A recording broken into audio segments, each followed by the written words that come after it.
I've sat through a number of these types of presentations, right? And everyone, they talk about Twitter, they talk about Facebook, they'll talk about LinkedIn, they'll talk about MySpace, yada, yada, yada. No one ever talks about email. For some reason, email is not a social networking tool. It's not social media, but in fact, it's the largest and first social networking tool, right? It's your network of people. You're sharing the information that you want to share. If you have Gmail and some other things, there's also chat functions in there. It's the bread and butter of everything we do. There's one client that hopefully we're going to get soon, and they don't want to hear anything about email. They just want to talk about Twitter and Facebook. This is an advocacy client. They're a hospital, and he said, well, it's the difference between getting up in a week and being able to hit 10,000 people and being able to hit, build slowly 10, 20, 30 at a time.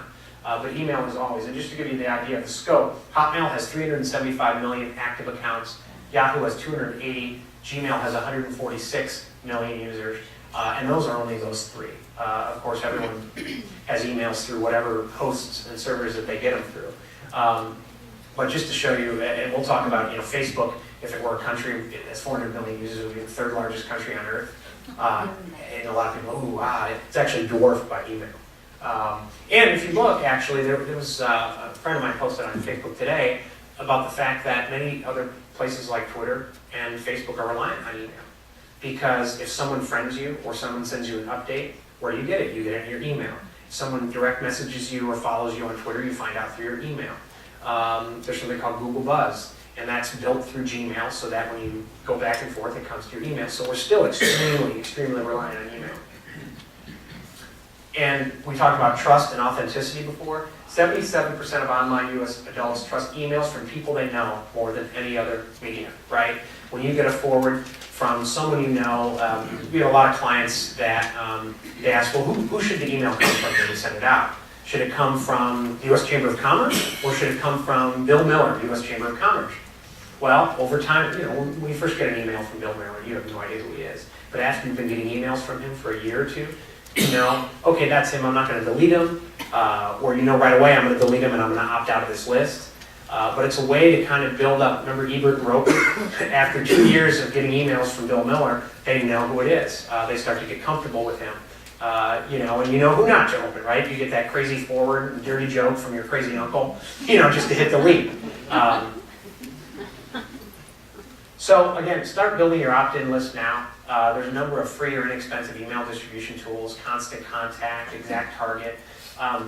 Those tools are all great because they're cost. We work with, it's important to kind of know the rules on this. If you are a nonprofit or an advocacy client or a political client, we can do what's called an e-append, where we'll go to voter lists and match them up with emails of people who had previously opted in, right? You buy something from Best Buy, know it or not, you sign up for something that says I opt in to receive political emails, and we got you that way. And so we can match up by a number of different data. If you're for-profit, or if you're a business, you can't do that. That's illegal. There's a lot of companies out there who will kind of harvest lists, steal lists, or sell you lists. It's important to know that the fines are steep on that, very, very steep, thousands of dollars for every offense. So if you email 100 people and 100 people complain, I think it might be $5,000 or $10,000 per person who complains.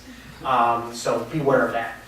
The other thing, and these tools, these free tools or near free tools, Constant Contact will limit the amount, because of that, will limit the amount of people that you can upload into it. So if all of a sudden you come to them with a 5,000 person list that you stole from the local bar association, Constant Contact won't let you load that. They'll let you load it, and then they'll shut down your system.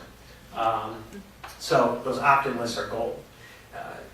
The other thing is that and we get this Please Kill the E-newsletter, is that a lot of people take these free templates and start abusing them. All of a sudden I'll get 4 emails in a week from a Constant Contact newsletter. And this gets into the e-newsletter. Here's what I define as an e-newsletter. It's when all of a sudden, it's the first email that I get from a company, and it's a mile long.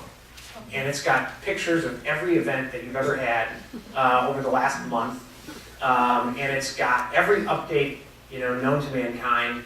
And that's supposed to further your brand and make me want to come there. It just doesn't. The most high profile example that I can give is, and this is a political example, is Obama-McCain. John McCain, actually Mitt Romney still sends these out too. I send them for every email list just to see what people are doing. John McCain, for a long time, was sending out emails on Friday, right? They were the Friday e-newsletter, Friday afternoon.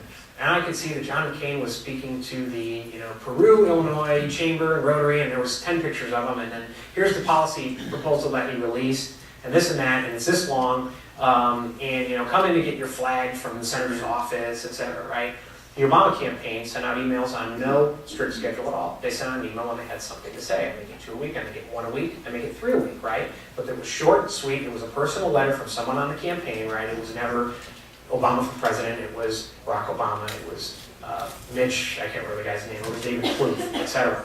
And you saw McCain actually move away from that because people don't, while it makes the candidate feel good, in politics there's an old saying that yard signs, all the candidate yard signs, the best place for a yard sign, most important place between the candidate's office and his home, right? Because, I get calls, I'm looking in the middle of this field and I don't see a yard sign and I see my opponent's yard sign. And, okay, we'll get Delta Squadron 5 over there with the yard sign right away. But those things are, it makes you feel good. And I would get these, I'd get these emails, when I put up, please kill the e-newsletter. E-newsletter is what I do for a living and my e-newsletter is darn good. I'm sure you think it is. But there's a time and a place for e-newsletters.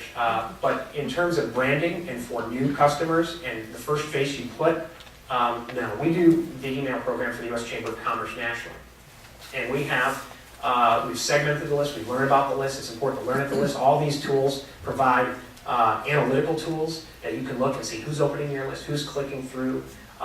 If you have different, if you're a store and you have 3 different types of products, and this group of people is always clicking on emails about product X, then you can segment and send them more frequent emails about product X. Segment your list out. With the Chamber, that's exactly what we do. Some people are interested in this issue, some people are interested in this issue, and then after a while, we email them saying, would you be interested in our daily e-newsletter?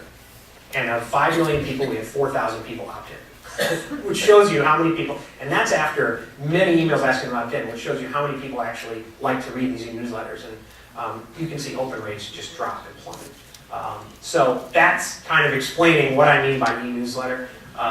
Because you think something is wonderful and important. The other thing that we've done is use Facebook to replace many things that are in the e-newsletter.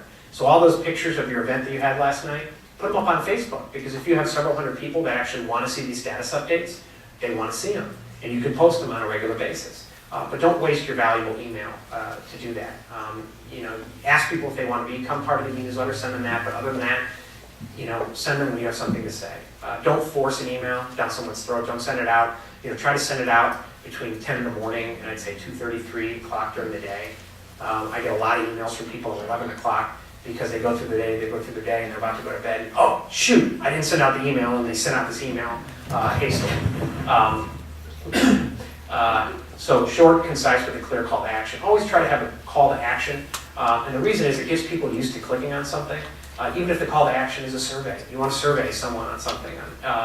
It gets them used to clicking on it, and then that's a way that you can track what people are interested in on your. So if you have something, do a survey about product X and find out how many people are interested in product X and clicking on that link.